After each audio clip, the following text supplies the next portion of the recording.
Hi, today we talk about the seventh chapter of Vistas, which is Evans Tries an O Level. It was written by Colin Dexter, and before you read, there is a line from which this chapter starts. It says that should criminals in prison be given the opportunity of learning and education, मतलब कि जो criminals हैं जो कि prison में है क्या उनको अपॉर्चुनिटी देनी चाहिए कि वो लर्न कर सके और एजुकेट हो सके, अपने आप को एजुकेट कर सके. देन इसमें आता है ड्रामेटिस पर्सने. ड्रामेटिस पर्सने मतलब कि कौन कौन सी कैरेक्टर्स जो है इस चैप्टर में, इस ड्रामा में इन्वॉल्व है. सो ड्रामेटिस पर्सने means what are the characters that are being involved in the drama. So they are as follows. So the first character is the secretary of the examination board. The second character is the governor of HM Prison Oxford. The third character is the prisoner, obviously, which is James Evans. And there are two prison officers, Mr. Jackson and Mr. Stephens. There is an invigilator who is the Reverend S. McLeary. There is a detective superintendent who is Mr. Carter, and then there is a detective chief inspector who is Mr. Bell. तो अब story start होती है. It says the story starts and it says that all precautions have been taken to see to it that the O-level German examination arranged in the prison for Evans does not provide him with any means of escape.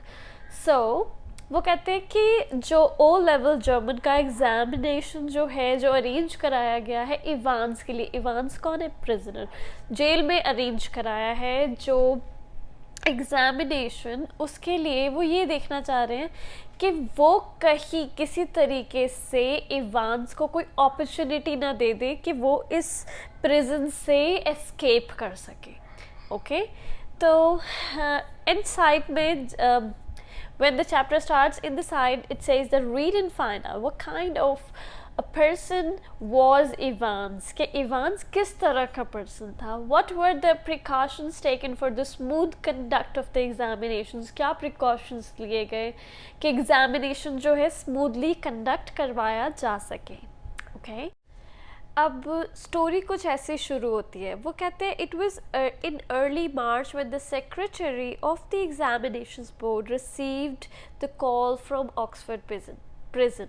तो क्या होता है कि Oxford prison से जो governor होता है prison का, वो कॉल करता है किसको? सेक्रेटरी ऑफ एग्जामिनेशंस बोर्ड को. वो उनको कहते हैं कि तो जो सेक्रेटरी है वो कहते हैं कि ये बड़ी अनयूजुअल सी रिक्वेस्ट है, और रिक्वेस्ट है पर वो कहते हैं कि but I don't see why we shouldn't try to help. पर मुझे समझ नहीं आ रहा कि हम क्यों हेल्प करने की कोशिश ना करें. आप कह रहे हैं कि केवल एक ही फेलो है. तो ये बात कौन कर रहा है? सेक्रेटरी कह रहा है गवर्नर से. गवर्नर ने सेक्रेटरी को कॉल किया और उसको क्या बताया कि एक लड़का है, एक जेलर है जिसका नाम क्या है? इवांस. तो वो कहता है दैट्स इट. चैप जो है उसका नाम क्या है? इवांस है. उसने नाइट क्लासेस शुरू की in O level German last सितंबर. कॉल कब गया? मार्च में. ओके, सो वो कहते हैं O level German. O level German क्या होता है? तो ओ लेवल का मतलब सिंपली है ज़ीरो लेवल जर्मन. जैसे अलग अलग लैंग्वेजेस के अलग अलग लेवल्स होते हैं, तो ये जो बिल्कुल बेसिक लेवल होगा किसी लैंग्वेज का, so that is O level, zero level. ठीक है. अब काफ़ी सारी यूरोपियन कंट्रीज़ में ज़ीरो को ओ भी बोलते हैं. जैसे अगर रूम नंबर 106 है तो they will say 106. Phone number 905 से शुरू हो रहा है तो they will say 905. So it is very common.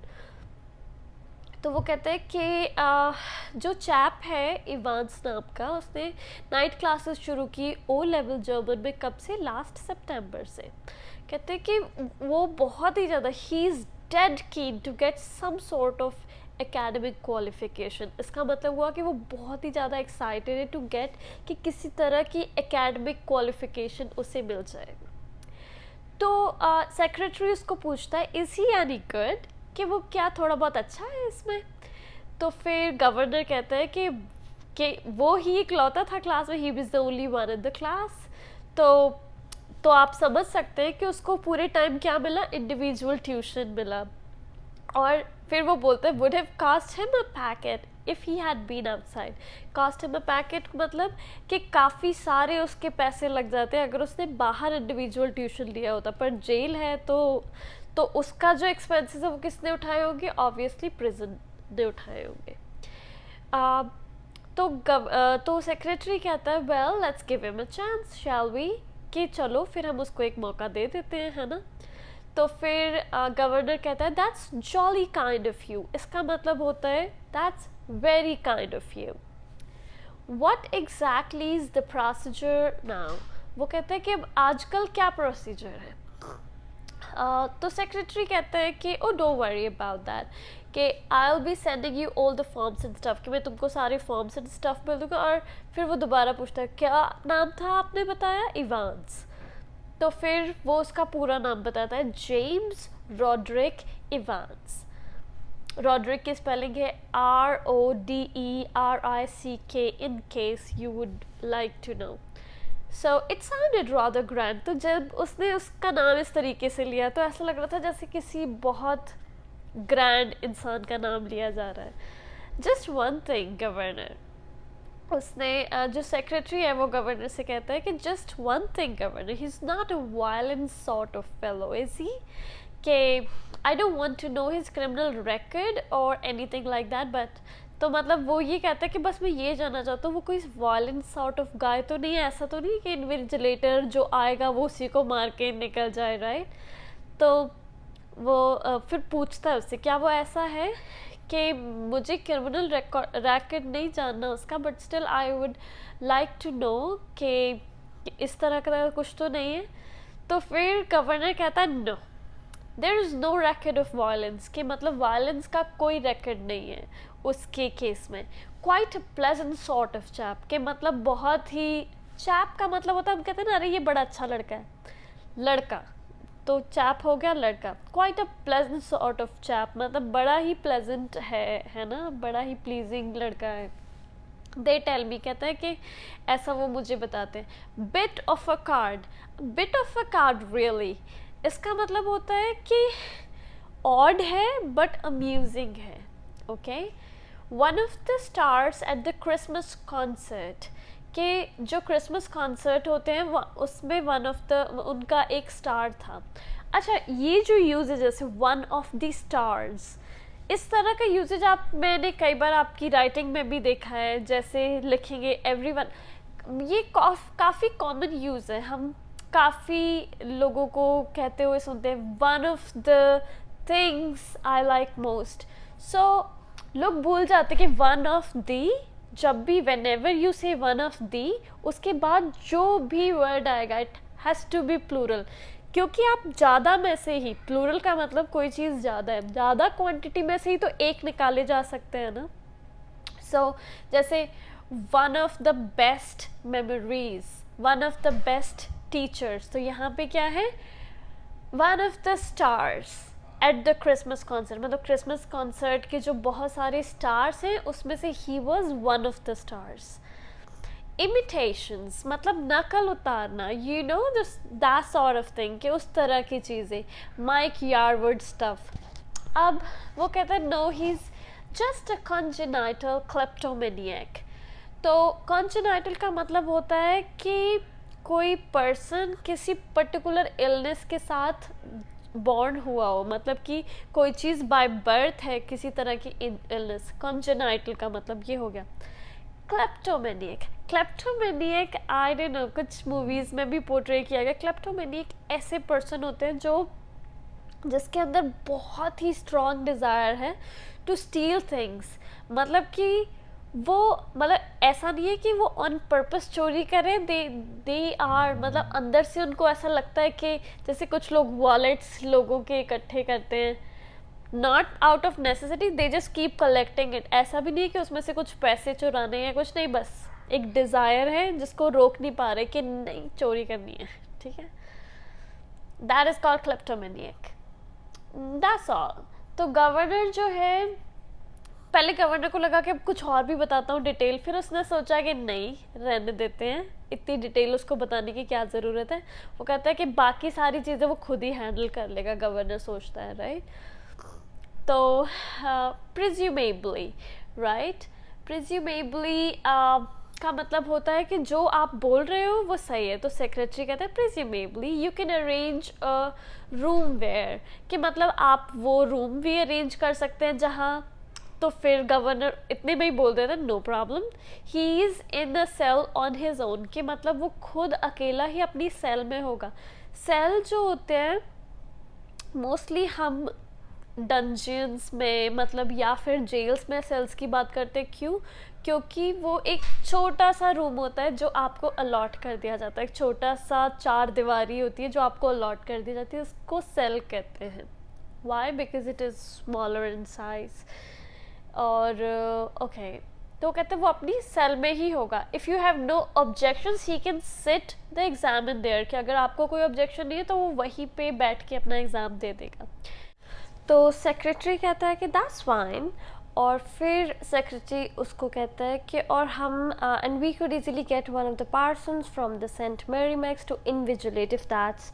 तो वो कहते हैं कि अगर हम सेंट मैरी मैक्स से एक पार्सन जो है वो भी बुला लेंगे। पार्सन जो होता है वो होता है एक beneficial member of clergy. Clergy जो होता है वो होती है कि एक बॉडी, वो सारे पीपल की जो रिलीजियस कामों के लिए, रिलीजियस अपनी अपनी ड्यूटीज़ जो हैं वो डिवाइड की जाती है, क्लर्जी के अलग अलग मेंबर्स को दी जाती है। वो एक जो काउंसिल होती है उसको कहते हैं clergy. Okay, mostly Christian church में ऐसा होता है। तो सेंट मैरी मैक्स जो है वो उस चर्च का नाम है। तो वो इतना कह ही रहा होता है कि गवर्नर को कह रहा होता है कि हम सेंट मैरी मैक्स से एक पार्सन्स बुला लेंगे वो इन्विजिलेट करने के लिए। तो गवर्नर कहता है कि हाँ fine, yes, they seem to have a lot of parsons there, don't they. मतलब कि वो थोड़ी सरकास्टिक तरीके से कहते हैं कि ऐसा लगता है कि उन लोगों के पास बहुत सारे पार्सन्स हैं, डोंट दे, क्या नहीं है। सो the two men chuckled good-naturedly and the secretary had a final thought. तो जो दोनों मतलब कि शांति से जो होता है ना, हम हल्के, चकल का मतलब होता है हम जैसे ऐसे मुस्कुराते हैं ऐसे करके, that is like a silent laugh, right? तो सेक्रेटरी को एक फाइनल थॉट आता है, at least there is one thing, you shouldn't have much trouble keeping him incommunicado, should you? तो कहते हैं कि एटलीस्ट तुम्हें एक ट्रबल नहीं होगी, तुमको ज़्यादा ट्रबल नहीं होगी उसको इनकम्युनिकेडो रखने के लिए। What is इनकम्युनिकेडो? इनकम्युनिकेडो का मतलब होता है कि किसी और से कम्युनिकेट ना कर पाना। सो एग्ज़ाम की सबसे बड़ी रिक्वायरमेंट यही होती है कि इन्विजिलेटर जो है वो ये मेक श्योर करना चाहता है कि जो भी स्टूडेंट है, जो भी एग्ज़ाम देने वाला स्टूडेंट है, वो किसी और से कम्युनिकेट ना करे, राइट। तो इस बात पे गवर्नर जो है फिर से चकल करता है politely, reiterated his thanks. Reiterated का मतलब होता है रिपीट करना, कि दोबारा उसको थैंक यू करता है। And slowly cradle the phone. Cradle the phone मतलब कि फ़ोन को क्रैडल करके, मतलब प्यार से उसको रख देता है, मतलब कि ऐसे जाके, राइट। मतलब कि स्लोली क्रैडल द फ़ोन का एक सेंस हुआ यहाँ पे कि वो धीरे से बस इतनी बात पे फ़ोन रख देता है, राइट। फिर वो कहता है इवांस। अब वो इवांस के बारे में सोचने लगता है। Evans the break, as the prison officers called him. तो प्रिजन ऑफिसर्स उसे क्या बोलते थे? Evans the break. क्यों? क्योंकि thrice he had escaped from the prison, क्योंकि वो 3 बार जेल से भाग चुका था। And but for the recent wave of unrest in the maximum security establishments up north, पर जो recent मतलब कि सारे अनरेस्टेड रहने लगे हमेशा। क्यों? किसकी वजह से? इवांस की वजह से। क्यों? क्योंकि मैक्सिमम सिक्योरिटी इस्टेब्लिशमेंट्स करे गए ताकि इवांस जो है दोबारा से भाग ना पाए। He wouldn't now be gracing the governor's premises in Oxford। अच्छा, premises क्या होते हैं? कोई भी बिल्डिंग है, राइट, तो उसका बिल्कुल जो एक्सटीरियर एंड होता है इंक्लूडिंग द बाउंड्रीज, जिस ज़मीन पर आप आ गए तो आप कहते हैं कि ये यहाँ से इस जगह के प्रेमाइसेस शुरू होते हैं, इंक्लूडिंग जो बाहर का जो एक्सटीरियर वरांडा वगैरह होता है, एवरीथिंग, वो सब कुछ प्रीमाइसेस के अंडर आता है, including the car parking. Okay, so ये जो प्रीमाइसेस है जो ऑक्सफोर्ड में, जो गवर्नर प्रीमाइसेस मतलब जो ऑक्सफोर्ड जेल है, पर वो कह रहे कि लेकिन अब वो दोबारा उसको ग्रेस नहीं कर पाएगा, मतलब कि डिसऑनर उसको नहीं कर पाएगा, राइट। तो जब ये कहते हैं he wouldn't now be gracing the governor's promises, grace का मतलब तो पॉजिटिव होता है, पर यहाँ पे नेगेटिव क्यों, यहाँ पे इसको नेगेटिव सेंस में बोला गया, सरकास्टिक तरीके से बोला गया है। मतलब ग्रेस करना का मतलब यहाँ पे डिसग्रेस करना है एक्चुअली। देन सेकंड वो कहते हैं the governor and the governor was going to make absolutely certain that he wouldn't be disgracing them।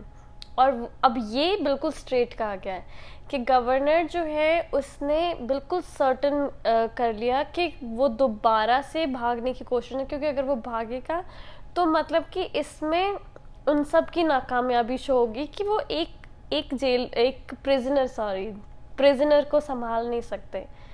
अब not that Evans was a real burden, वो कहते हैं वो एक रियल बर्डन नहीं था, just a persistent nagging presence. Persistent मतलब होता है लगातार, नैगिंग मतलब इरिटेट करने वाली प्रेजेंस थी।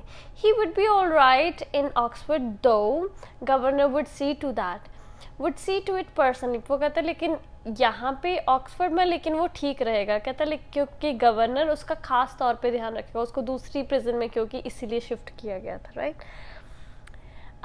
बाकी वो कहते हैं and besides there was just a possibility, और इस सब बिसाइड्स का मतलब इस सब के बावजूद एक पॉसिबिलिटी थी that Evans was genuinely interested in the O level German, कि एक पॉसिबिलिटी थी कि शायद ये वाकई जर्मन सीखने में क्या हो, इंटरेस्टेड हो।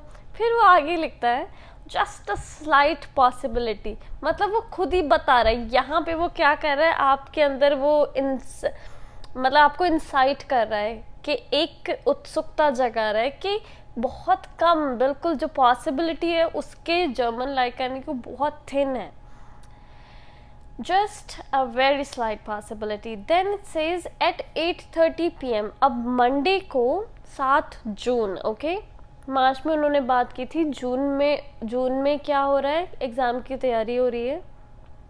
8:30 PM Monday 7 June, Ivan's German teacher shook him by hand in the heavily guarded recreational block just across from the D wing। तो रिक्रिएशनल ब्लॉक वहाँ था जहाँ पे उसको ट्यूशन्स मिलते थे, तो रिक्रिएशनल ब्लॉक जो था वहाँ पे वो जो उसका टीचर होता है उसको शूक करता है और क्या कहता है, गूटन ग्लूक और इवांस, तो इसका मतलब होता है गुड इवनिंग।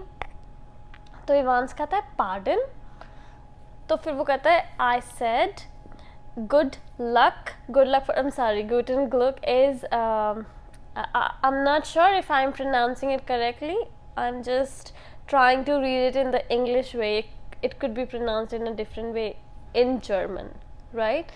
तो वो क्या कह रहा है actually, good luck for tomorrow, तो वो इंग्लिश में बोल के बताता है। फिर इवांस कहता है ओ थैंक्स, आई मीन डैंक श्यों। सो उसका टीचर कहता है you haven't a cat and health chance of getting through, of course, but, तो फिर जैसे ही बोलता है बट, तो इवांस कहता है आई एम सरप्राइज एवरीबडी। तो कैट एंड हेल्थ चांस का मतलब होता है कि तुम्हारी बिल्कुल ना के बराबर पॉसिबिलिटी कि तुम कल का एग्जाम क्लियर कर दोगे। तो इवांस कहता है पर मैं सबको सरप्राइज कर सकता हूँ। अब next morning 8:30, okay, Evans had a visitor, एक विजिटर आता है, 2 visitors in fact। He tugged his grubby string vest into his equally grubby trousers। grubby का मतलब होता है बेकार, गंदा। tugged मतलब होता है कि जैसे हम पैंट के अंदर शर्ट टक इन करते हैं, तो उसने क्या टक इन किया, अपनी वेस्ट टक इन की। वेस्ट जो होती है स्ट्रिंग वेस्ट, मतलब कि पतली सी वेस्ट, बस केवल ऐसा पीस, जैसे आप देखते हो जैसे सूट होता है, जैसे ऑफिस जो लड़कों का सूट होता है, कोट पैंट, राइट, तो उसके अंदर साथ एक जैकेट भी आती है छोटी सी बास्केट टाइप, राइट, उस तरह की होती है वेस्ट, राइट। तो उसने जो अपनी वेस्ट पहनी हुई थी उसको टक इन किया into his equally grubby trousers, के मतलब उसके ने गंदे से पैंट्स में उसको अंदर टक किया and stood up from his bunk. अब बंक एक तरह के बेड होते हैं जो पतले होते हैं, ठीक है। बंक बेड जनरली क्या होते हैं, जैसे आपने देखा होगा टू, उसमें मतलब कि एक बेड नीचे होता है, एक बेड ऊपर होता है और स्टेयर्स लगी होती है, थोड़ी सी सीढ़ी लगी होती है, उसके ऊपर चढ़ के आप दूसरे उस पर जा सकते हो, राइट। यहाँ पे इट सीम्स लाइक कि वो जो बस नैरो बेड जो प्रिजनर्स को मिलता है वैसा था, राइट। अब वो कहता है he stood up from his bunk, अपने बंक में से उठा, स्माइलिंग चीयरफुली, बड़े चीयरफुली स्माइल करता रहा, और कहता है morning mister Jackson, this is indeed an honour, के वो उसको देखने आया तो वो कहता है कि वाह, उसको कहता है मॉर्निंग मिस्टर जैक्सन। अब जैक्सन कौन होता है, एक senior prison officer wing D में, और उसकी और वो और इवान ऑलरेडी क्या हो गए होते हैं, वार्म एनिमीज, मतलब अच्छे खासे एनिमीज बन चुके होते हैं ना।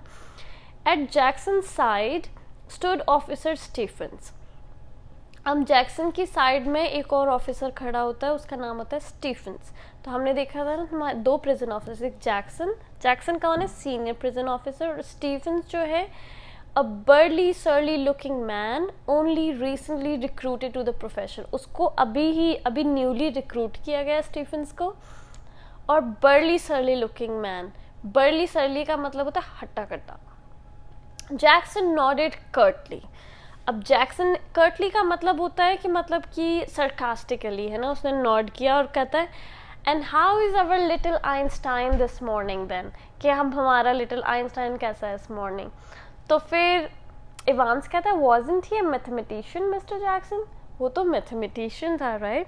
ये दोनों किस तरह की टॉक्स कर रहे हैं, sarcastic. I think he was a ज्यू मिस्टर जैक्सन, फिर वो उसको कहता है इवांस फेस वाज अनशेवन, जो फेस है उस पर काफ़ी सारी उसने दाढ़ी उगा रखी थी। He wore a filthy looking red and white bobble hat upon his head, अब उसने एक रेड एंड वाइट कलर की बॉबल होता है जो मतलब कि बहुत क्विकली ऊपर नीचे हो सकती है वो। Give me a chance mister Jackson, I was just going to shave when you burst in, तो वो कहता है कि मेरे को थोड़ा टाइम तो दो, मैं बस शेव करने जा रहा था कि तुम एकदम से बस्ट इन का मतलब होता है एकदम से अंदर आ जाना, ओके। विच रिमाइंड्स मी, तो जैक्सन तो जैसे ही वो कहता है कि मैं शेव करने वाला था, तो जैक्सन कहता है विच रिमाइंड्स मी, जिससे मुझे याद होता है, स्टीफन की तरफ मुड़ता है और उसको कहता है कि मेक श्योर कि उसकी रेज़र जो है जैसे ही वो अपना फिनिश कर ले, उसकी रेज़र उसके सेल से बाहर निकाल लो। वो कहता है when he is finished scraping that ugly mug of his, मग उसके फेस को क्या है, स्क्रैपिंग का मतलब होता है कि मतलब कि मांझना, राइट। तो कहता है जैसे ही वो अपना शेव करके हटे तो उसके में से हटा देना, clear.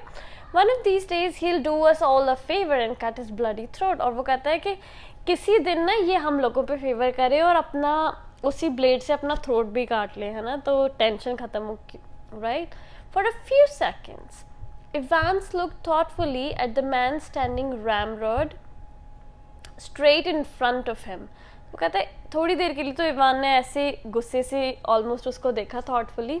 A string of second world war medals proudly paraded over his left breast pocket, वो कहते हैं कि उसकी लेफ्ट ब्रेस्ट पॉकेट पे जो जैक्सन होता है तो उसमें स्ट्रिंग का मतलब होता है कि सीरीज में लगा दिए गए क्या थे, वॉर, सेकेंड वर्ल्ड वॉर के मेडल्स थे, प्राउडली परेडेड ओवर, मतलब कि उसकी ब्रेस्ट पॉकेट पे लगे हुए थे।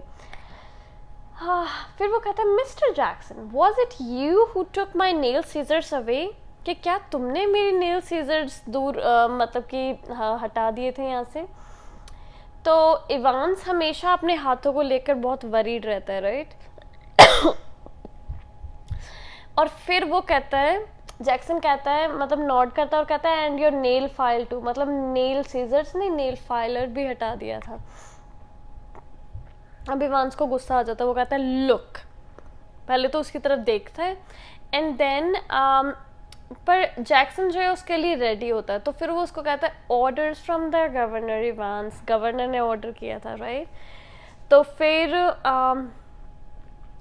फिर उसके बाद में कहता है कि you have got half an hour to smarten yourself, कि तुम्हारे पास आधा घंटा है, अपने आप को स्मार्ट करो, साफ सुथरे दिखो। और फिर वो उसको कहता है take that bloody hat off, कि जो अपनी ये जो गंदी सी हैट पहन रखी है उसको हटाओ।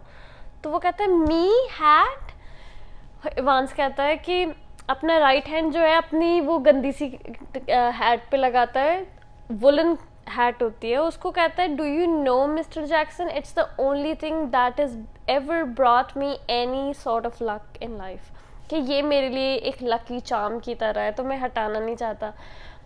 अब कहता है और आज एग्ज़ाम था राइट, तो फिर वो सोचता है तो मुझे था कि मेरा एग्ज़ाम है, ऐसे कह रहा होता है, ऐसी बातें करने लगता है। तो कहीं ना कहीं जैक्सन जो है उसका जो अंदर से जो कंपैशन होता है, इसमें लिखा है was a tiny core of compassion and Evans new है। तो कहीं ना कहीं जैक्सन के अंदर एक कंपैशन था और इवांस को पता था, और उसने ये कह के क्या किया होता है, उसको अवेक कर दिया होता है कि मुझे हैट पहनने दो। तो जैक्सन उसको कहता है जस्ट दिस वंस, मतलब उसको अलाउ कर देता है एक बार के लिए। देन शर्ली टेम्पल करके उसको बुलाता है। शर्ली टेम्पल जो है लीडिंग चाइल्ड फिल्म एक्ट्रेस थी उस टाइम की। If there was one thing that Jackson genuinely loathed about Evans, loathe का मतलब होता है कि वाकई किसी चीज़ को बिल्कुल डिसलाइक करना, was his long wavy hair, उसके लंबी लंबी जो बाल थे ना उसको करता था, एंड गेट शेव, और उसको कहता प्लीज़ शेव करो। At 8:45 the same morning, the Reverend Stuart McCleary left his bachelor flat in the Broad Street. वो कहता है 8:45 पे क्या होता है, सेम मॉर्निंग में जो मैक्लेरी है, जो इन्विजिलेटर हमारा reverend Stuart McLeary left his bachelor flat. Bachelor flat क्यों? क्योंकि जो क्लर्जीमैन होते हैं वो they do not marry right, तो वो अपना बैचलर फ्लैट छोड़ के इन ब्रॉड स्ट्रीट में बाहर निकलता है। एंड स्टेप्ड आउट ब्रिस्कली का मतलब होता है जल्दी जल्दी बाहर निकलना, ब्रिस्कली टूवर्ड्स कारफैक्स जो होती है ऐसी जगह जहाँ पे दो मेन स्ट्रीट्स आपस में इंटरसेक्ट कर रही हैं right. The weatherman reported temperatures considerably below the normal for early June, मतलब जून के हिसाब से गर्मी होनी चाहिए थी पर टेम्परेचर काफ़ी लो था। And a long black overcoat and a shallow crowned clerical hat provided welcome protection from the steady drizzle which had set in half an hour earlier, which now spattered the thick lenses of his spectacles. मतलब reverend जो मैक्लीरी था उसकी spectacles, उसके जो lens थे उसके ऊपर जो है ड्रिजल आके सेटल हो गई थी। इन हिज राइट हैंड, अपने राइट हैंड में वो क्या था, एक छोटा सा ब्राउन सूटकेस था which contain all he would need for his morning duties. उसके अंदर वो सारा सामान था जो उसको अपनी मॉर्निंग ड्यूटीज़ के लिए चाहिए था, including a sealed question paper envelope, एक सील्ड क्वेश्चन पेपर एनवलप था, एक येलो इन्विजिलेशन फॉर्म था, एक स्पेशल ऑथेंटिकेशन कार्ड था एग्जामिनेशन बोर्ड से, एक पेपर नाइफ थी, एक बाइबल, क्योंकि उसे he was to speak to women's guilds that afternoon the book of Ruth. तो गिल्ड इज़ एक एसोसिएशन होती है लोगों की right, and a current copy of the Church Times. ठीक है, अब जो 2 आवर एग्जामिनेशन था वो it was scheduled to start at 9:15 AM। अब इवांस जो है अपने फेस को वाइगरसली का मतलब होता है तेज़ी से लैदर कर रहा होता है, जब स्टीफन्स जो है 2 छोटे छोटे स्क्वायर टेबल्स जो है वो अंदर ले आता है उस सेल में, and set them opposite each other in a narrow space. अब जो है जो उसकी सेल होती है, एक साइड बंक लगा होता है, एक साइड वॉल होती है, उसके बीच में जो स्पेस होती है नैरो, उसमें 2 tables, square tables fit in कर देता है, और फिर जो है 2 चेयर्स ला के रख देता है। अब जो थोड़ी ठीक ठाक चेयर होती है, जिसकी कंडीशन थोड़ी ठीक होती है, वो डोर के पास रखता है, और जिसकी कंडीशन थोड़ी ख़राब होती है वो दूसरी साइड रखता है, मतलब वो इवांस के लिए होती है और दूसरी इन्विजिलेटर के लिए। ठीक है, Jackson put a brief final appearance. तो अब क्या होता है, जैक्सन थोड़ी सी देर के लिए फाइनल अपीयरेंस देने आया होता है, और उसको कहता है बिहेव योर सेल्फ लेडी, मतलब कि तमीज़ से पेश आना, है ना। इवांस टर्न एंड नॉडेड, वो टर्न नॉड करता है। एंड दीज, अब जैक्सन जो है पिनअप्स की तरफ पॉइंट आउट करता है कि ऑफ, कि इन्हें निकालो। पिनअप्स क्या होते हैं, जब आप वॉल के ऊपर कुछ पेपर्स वगैरह लगा देते हो जो कि स्पेशल कुछ पर्सन्स के लिए होते हैं, या फिर कुछ सेक्स सिंबल्स होते हैं, तो वो कहते हैं इनको निकालो। तो वो कहता है हाँ मैं इनको निकालने ही वाला था। तो फिर इवांस कहता है कि वो जो आ रहा है वो मिनिस्टर नहीं है कोई, a minister isn't he the chap coming to sit in, I mean. तो फिर जैक्सन कहता है और तुम्हें कैसे पता। तो वो कहता है अरे मैंने कुछ पेपर्स वगैरह कि मुझे कुछ पेपर्स साइन करने पड़े थे कि इस वजह से, और मुझे मतलब कि I couldn't help, I had to sign those papers. Evans जो है अपना जो रेज़र जो है वो अपनी चीक से नीटली जो है रेज़र जो है मतलब कि जैसे होता है ना आपके फेस पे लेदर होता है एंड यू जस्ट क्या कहते हैं उसको, मतलब उसने नीचे ऐसे रेज़र लाया, उतनी जगह क्लीन हो गई। तो फिर वो जैक्सन को बोलते हैं can I ask you something, why did you have to bug me in this cell. वो कहते हैं कि bug me in this cell. अब बग की काफ़ी सारी मीनिंग्स होते हैं, तंग करना ये वो। बग का मतलब यहाँ पे है कि तुम यहाँ पे, मतलब वो उसको बोल रहा था कि तुम यहाँ पे कोई माइक्रोफोन या टेलीफोन क्यों लगा रहे हो, मतलब ताकि वो उसको सुन सके, राइट। कहते कि रूम में क्यों लगा रहे हो, राइट। तो फिर वो जो जैक्सन है वो अपना सिर ऐसे ऐसे हिलाता है वीकली। तो वो कहता है not a very neat job considered Jackson. तो वो कहता है कि मतलब वो उसको बताता है कि तुमने जो अभी तक काम किए बहुत ज़्यादा साफ सुथरे नहीं किए, तो उससे मतलब उससे बचने के लिए, राइट। तो फिर इवांस कहता है they are not, they honestly think I am going to try to. तो वो कहता है कि मतलब कि वो नहीं सोच रहे ऐसा, उनको वाकई में लग रहा है कि मैं कोशिश करूँगा। तो जैक्सन कहता है they are taking no chances, Evans. Nobody in his senses would take any chances with you. कि वो कोई चांस नहीं ले रहे, और तुम्हारे साथ कोई भी अगर अपने जो अपने सेंसेस में होगा ना, वो कभी तुम्हारे साथ कोई चांस नहीं लेगा। फिर वो कहता है who's going to listen, and कि ये जो तुम लगा रहे हो माइक्रोफोन या टेलीफोन जो भी है हमें पता चलेगा। कहता है ये इसको कौन सुनने वाला है। तो वो कहता है कि अच्छा मैं बताता हूँ तुमको ये कौन सी। कहता है गवर्नर खुद सुनेगा इसको। और फिर वो कहता है I'll be watching you like a hawk, कि मैं चील की तरह तुमको देख रहा हूँ Evans, so keep your nose clean, मतलब कुछ उल्टा सीधा करने की कोशिश मत करना। अब इवांस नॉट करता है और उसने ऑलरेडी ये सब सोचा होता है, राइट। अब क्या होता है, बेड पे एक नंबर 2 हैंडकरचीफ जो है वो ऑलरेडी बेड पे नीटली फोल्डेड रखा होता है उसके बंक बेड पे। और फिर जैक्सन उसको कहता है just one more thing Einstein. तो वो कहता है हाँ व्हाट्स दैट। तो वो कहता है गुड लक ओल्ड सन। मतलब कहीं ना कहीं उसको क्या होता है, एक सिंपैथी भी होती है उसकी तरफ, और ऑब्वियसली वो परेशान भी होता है उसको लेकर, उसकी वजह से।